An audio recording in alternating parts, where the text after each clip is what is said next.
जय श्री कृष्ण। जय श्री कृष्ण। भारत वंदना घाट पर हम लोग प्रत्येक दिन श्रीमद् भागवत गीता का एक श्लोक पढ़ते हैं। इसका नाम है गीता फॉर स्टूडेंट्स। इसमें हम लोग ये देखते हैं कि श्रीमद् भागवत गीता का यह श्लोक विद्यार्थियों के लिए कैसे लाभप्रद हो सकता है। आगे चलेंगे, उससे पहले वाले श्लोक बच्चों से पूछते हैं। जो सुनाना चाहे सुना सकते हैं। किनको याद है? हम आइए। ठीक है, सुनाइए। कर्मण्येवाधिकारस्ते मा फलेषु कदाचन मा कर्म फल हेतुर्माते संयुक्त कर्मणि।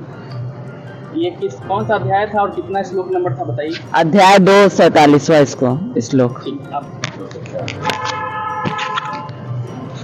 अध्याय 2 का 47वां श्लोक। कर्मण्येवाधिकारस्ते मा फलेषु कदाचन मा कर्म फल हेतुर्माते संगोत्सव कर्मणि। अर्थात तुम्हें अपना कर्म करना चाहिए, कर्मों के फलों के तुम अधिकारी नहीं हो।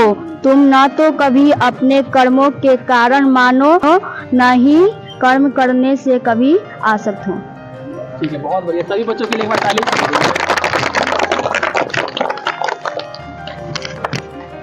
आज हम लोग अध्याय 2 का 48वें श्लोक को पढ़ेंगे। योगस्थ कुरु कर्माणि संगम त्यक्त्वा धनंजय सिद्ध सिद्ध्यो समो भूत्वा समत्वम योग उच्यते। अर्थात हे अर्जुन, जय अथवा पराजय की समस्त आसक्ति त्याग कर समभाव से अपना कर्म करो, ऐसी क्षमता योग कहलाती है। अब यहाँ पे भगवान श्री कृष्ण बता रहे हैं, किससे? अर्जुन से बता रहे हैं। जय होगा या पराजय होगा वो छोड़ दो और अपने काम पे ध्यान दो, अपना कर्म करो। अगर जय अथवा पराजय ये छोड़ करके अपना कर्म करते हो, यही अवस्था योग कहलाता है। यह श्लोक विद्यार्थियों के लिए कैसे लाभप्रद हो सकता है, इसके बाद आप अनिल चाचा बताएंगे। विद्यार्थियों, प्रसंग जो है वो आप लोगों को पता है। अर्जुन दोनों तरफ कौरव और पांडवों की सेना जो है सो की मैदान में खड़ी है, युद्ध होने जा रहा है।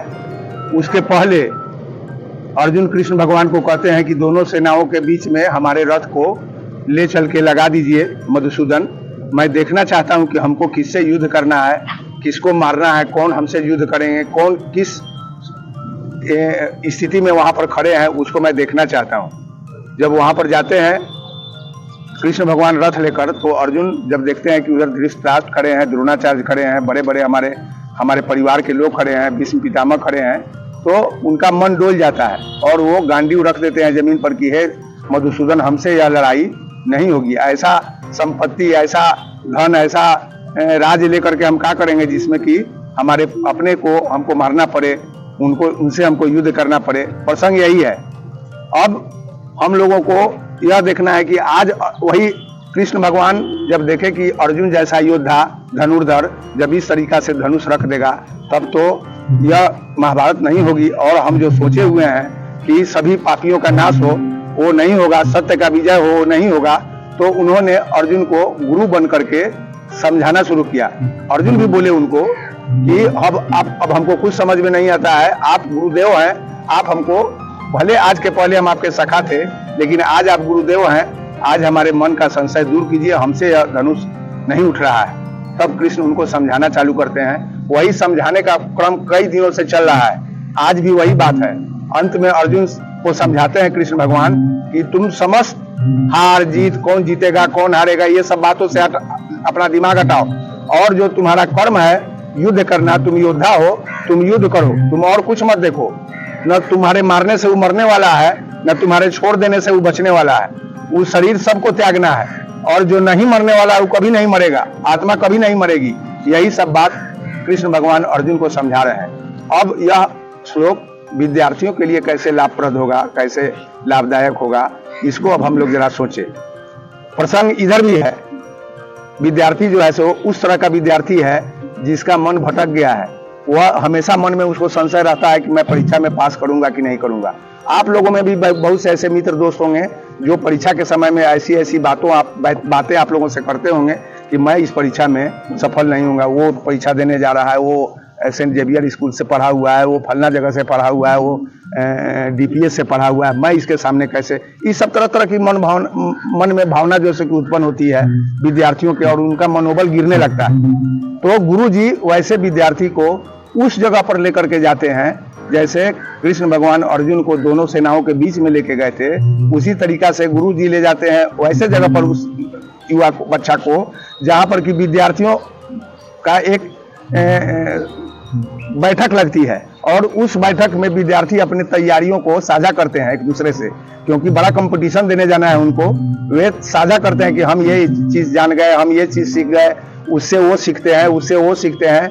वहां जाने के बाद वो जो शिष्य रूप में जो बालक था वो घबरा जाता है और कहता है कि इसमें तो और बड़े तेज तेज हमारे पड़ोसी हैं, हमारे संबंधी हैं, हमारे मौसा के लड़के हैं, हमारे चाचा के लड़के हैं, इन्हीं से हमको कंपटीशन करना है कि नहीं गुरुजी हमसे ये बात नहीं होगा। वही गुरु अपने विद्यार्थी के मन में जो संशय उत्पन्न हो रहा है कि कैसे लड़ूंगा, हार जाऊंगा, जीत जाऊंगा, हमारे मौसेरा भाई हैं, चचेरा भाई हैं, इन सब बातों को हटाने के लिए गुरु जी भी अपने शिष्य को समझाते हैं कि देखो तुम अपना कर्म करो, तुम विद्या अर्जन करने का काल है तुम्हारा, तुम विद्यार्थी हो, इस काल में तुम्हें केवल एक ही बात का ध्यान रखना है, लक्ष्य पर ध्यान रखो। जैसे कल ही हम लोग बात किए थे, घोड़ा जो चलता है टमटम में, उसका चश्मा जो है सो ऐसे होता है, ऐसा वाला जो आदमी पहनता है वैसा चश्मा नहीं होता है। कैसा होता है? ऐसे होता है। क्यों लगाया जाता है वैसा चश्मा? ध्यान भटकेगा तो क्या हो जाएगा? भाग जाएगा, पलटी खा जाएगा। उसी तरीका से विद्यार्थी को भी एकाग्रचित होकर के जो उसका लक्ष्य है, विद्यार्थियों का लक्ष्य क्या है? जब तक उसका विद्या अर्जन करने का समय है उस समय उसको किसी दूसरी तरफ नहीं देखना चाहिए। यह तपस्या अगर जो आप कर लेते हैं तो जीवन में सारा खुशियां, सारे जीवन की सारी खुशियां आपके कदमों में होगी। केवल आप यह प्रयोग करके देखिए कि हम विद्या काल में थोड़ा सा भी इधर उधर नहीं देखेंगे। जैसे अर्जुन को समझा रहे हैं कृष्ण भगवान कि तुम अपने लक्ष्य पर ध्यान रखो, तुम धनुर्धर हो, तुम्हारा धर्म है धनुष चलाना, तुम्हारा धर्म है युद्ध करना। तुम अगर जो युद्ध में मारे जाते हो तो स्वर्ग में जाओगे, अगर जो जीतते हो तुमको बहुत बड़ा जश मिलने वाला है। दोनों चीज में तुम्हारी प्रशंसा होगी समाज में धरा पर। उसी तरीका से विद्यार्थियों आप लोग भी ध्यान में रखिए, अपने लक्ष्य पर अपना ध्यान केंद्रित रखिए। आप अपने लक्ष्य पर जब एकाग्रचित रहिएगा तो आप हर जगह सफल होइएगा। आज मुझे जो लगा अल्प बुद्धि में कि इसकी व्याख्या विद्यार्थियों के लिए ऐसे होनी चाहिए तो मैंने किया। तो आज के लिए बस इतना ही, फिर कल मिलते हैं अगले श्लोक के साथ। जय श्री कृष्ण।